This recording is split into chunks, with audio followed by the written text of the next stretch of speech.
जय सीताराम। भगवत प्रेमी मोर प्रिय दर्शक मंडली मानकु आज भिडियो रे पुणी थरे स्वागत। प्रिय दर्शक मंडली मानक सम्मुख रे आज प्रसंग आमे रखिबाकु जाउछु व्यक्ति पाई सेवा भाव किभଳି रहिबा दरकार। सेवा भाव कहिले आमे विभिन्न अर्थ रे बुझी थाउ। गुरुजन को सेवा करिबा, पितामाता को सेवा करिबा, आमको जी शिक्षा देइथिले विद्यालय रे सी हेले आमर शिक्षा गुरु, तांकर भी सेवा करिबा आम मानक सबले कर्तव्य रहिछि।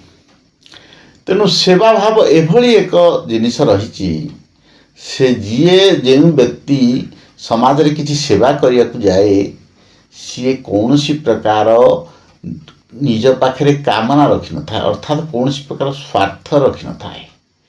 जे निस्वार्थपर भाव रे समाज रे सेवार लगी रहे, तार कर्म गुड़िक सब शुद्ध रही थाए, से कर्म रे तार पुण्य अर्जन होता है। तेणु सेवा भाव जार रहिबो सेथिरे कौन हबो, ता हृदय सब निर्मल रहिबो। सेवा भाव रे व्यक्ति सबुले निज पाखे कौन सी कामना रखिवा आवश्यकता न थाए। सेवा भाव रे जदि व्यक्ति कामना रखी सेवा करे, कारण सेवा भाव करने को हेले विभिन्न प्रकार मार्ग लोक सेवा करती समाजर।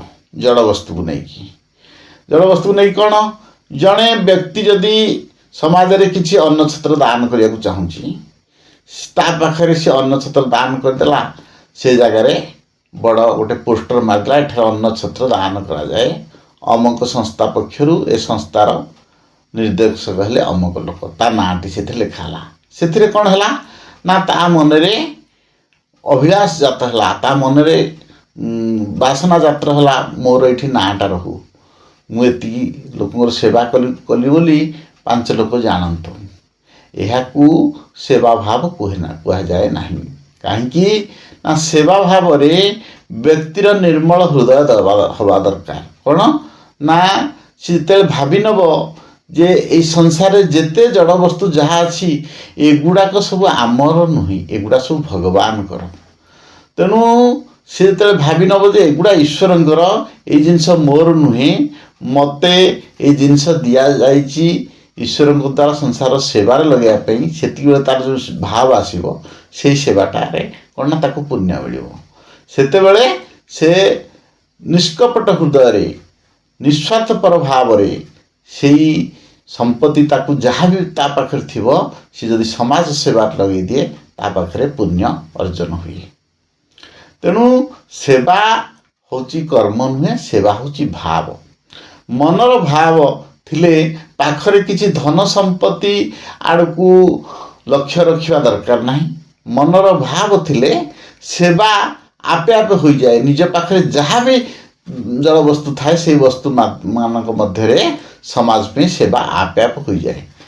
तेणु सेवा आपे आपे हो गले कौन ना मन मध्य जो खुशी मिले, से खुशीटा को निजे सबुले ग्रहण करिया दरकार नहीं। कारण खुशी मिलले कौन हम ना मन मन गोटे अभिमान आसो, जे जहाँ ये लोकटा बहुत खुशी है, मुझे से सेवा कली बोली, सेमती भाविदेले सबू पुण्य से अर्जन हो पार ना। अन्य सुखे सुखी, अन्य दुखे दुखी होई जदि आमे समाज रे सेवा करिवा, ताहले सेइथिरे कौन हम ना आमे पुण्य अर्जन करिवा। आम भगवान को कृपा आम पाखे हो, जोटा कि आमे कहूचे नर नारायण सेवा। नर नारायण सेवा कौन माने प्रत्येक हृदय हृदय भितर नारायण अच्छी। ताने आमे अन्य मानकर से सुखे सुखी दुखे दुखी होइकी जो सेवा करवा, से कौन होती ना भगवान संतुष्ट होती। संतुष्ट होइकी आम पाखरे कृपा प्रदान करते। तांकर कृपा हो गले कौन हुए ना, आम पाखरे संसार बंधन रहे नहीं। कारण आम पाखे जहाँ जिनस भी मिले मिलूँ, आमे निजर शरीर रक्षणार्थ जी दरकार से रखी आम समाज सेवार लगेदेले। लगेले कौन हो ना भगवान संतुष्ट हो जाती। भगवान संतुष्ट हेले कौन हुए ना, आम संसार बंधन रहा ना। कारण जड़ वस्तु को संसार जड़ वस्तु गुड़िक जिते सब सी सब संसार बंधन रही कारण। तेणु जड़ वस्तु को जदि जड़े पूरा जाबुड़ी धरब, ସବୁ ଏଇ ଜିନିଷ ସବୁ ମୋର, ମୁଁ କମେଇଛି, ମୁଁ ଏଗୁଡ଼ା କରିଛି, ମୁଁ ଏତେ ତାଲା ବିଲ୍ଡିଂ କରିଛି, ମୁଁ ଏତେ ଧନ ସମ୍ପତ୍ତି ଜୀବନ ସାରା ଲାଗିକି କଲି, ଏଗୁଡ଼ାକ ହେଲେ କ'ଣ ହେବ? ମଣିଷ ସବୁବେଳେ ବନ୍ଧେନ ରହିବ। ସିଏ ଦାନ ପୁଣ୍ୟ କି ସେବା ଭାବ ତାର କେବେ ବି ରହିବ ନାହିଁ, କାରଣ ଜଡ଼ବସ୍ତୁ ସହିତ ତାର ମନଟା ସମ୍ପୂର୍ଣ୍ଣ ଭାବେ ସମ୍ପୃକ୍ତ ହୋଇଗଲା। ତେଣୁ ଯେତେବେଳେ ମଣିଷ ସେଥିରୁ ନିବୃତ୍ତି ହେଇଯିବ ଯେ ଏଇ ସଂସାରରେ ଯେତେ ଜଡ଼ବସ୍ତୁ ସେସବୁ କେହି ଆମ ନିଜର ନୁହଁ, ଏଗୁଡ଼ାକ ଈଶ୍ୱର ଦତ୍ତ ଜିନିଷ, ଏଇଟା ସବୁ ପ୍ରକୃତିର ଜିନିଷ। ତେଣୁ ପ୍ରକୃତି ଜିନିଷ ଆମେ ପ୍ରକୃତିକୁ ଫେରିଦେବା, ଅର୍ଥାତ୍ ସଂସାର ଜିନିଷ ଆମେ ସଂସାରକୁ ଫେରିଦେବା। ଏଇ ଭାବ ରହିଲେ କ'ଣ ହେବ ନା ଆମ ପାଖରେ ବନ୍ଧନ ରହିବନି କେତେବେଳେ ହେଲେ। ତେଣୁ ସେବା ଭାବକୁ ଆମେ ଯେତେ ନିଃସ୍ୱାର୍ଥପର ଭାବେ ଆମ ପାଖରେ ଗ୍ରହଣ କରିବା, ଅର୍ଥାତ୍ ଆମେ ନିଜେ ସେଥିରେ ଅନ୍ୟକୁ କୌଣସି ସେବା ଦେଲେ ଆମେ ସୁଖୀ ହେବା ନାହିଁ। ସୁଖୀ ହେଇଗଲେ ଆମ ପାଖରେ ଅହଙ୍କାର ଜାତ ହେବ, ଆମ ପାଖରେ ଅଭିମାନ ଆସିବ। ଆମେ ଏତିକି ସେବା କଲେ ବୋଲି ଯେଉଁ ଅଭିମାନ ଆସିବ, ସେ ଅଭିମାନରେ ଆମର କୌଣସି ପ୍ରକାର ଫଳପ୍ରଦ ହେବ ନାହିଁ, ଅର୍ଥାତ୍ ଆମେ ଈଶ୍ୱରଙ୍କ କୃପାର ପାତ୍ର କେତେବେଳେ ହେଇପାରିବା ନାହିଁ। ସେବା ଭାବ ଆମେ ଏଭଳି କରିବା ଦରକାର ଯାହାଦ୍ୱାରା କି ଯେ ସଂସାରରେ ଯେତେ ବ୍ୟକ୍ତି ଅଛନ୍ତି, ଧନୀ ହେଉ ଗରିବ ହେଉ ଯିଏ ବି ହେଉ, ଯଦି ଜଣେ ସେବା ମାଗିଲା ଆମେ ସେବା ଅକୁଣ୍ଠିତ ଚିତ୍ତରେ ତା ପାଇଁ କରିବା, ଯାହାଦ୍ୱାରା କି ଆମେ କିଛି ତାଠୁ ପାଇବା କେତେ ଆଶା କରିବାନି, ଆମେ ନିଃସ୍ୱାର୍ଥପର ଭାବେ ତାର ସେବା କରିଦେବା। ଯଦି କିଛି ପାଇବା ଆଶା ହେଲା ତାହେଲେ ଆମର ଏଇଟା କାମନା ହେଇଗଲା। କାମନା ଆଶା ରଖିକି ଯଦି ଆମେ କୌଣସି ସେବା କରିବା, ସେଇଥିରେ ଈଶ୍ୱରଙ୍କର କୃପାର ପାତ୍ର ଆମେ ହେଇପାରିବା ନାହିଁ, ଭଗବତ ଅଭିମୁଖୀ ହେଇପାରିବା ନାହିଁ। ଆମ ପାଖରେ ଜଡ଼ବସ୍ତୁର ସମ୍ପର୍କ ପୁରା ଲାଗିକି ରହିଲା।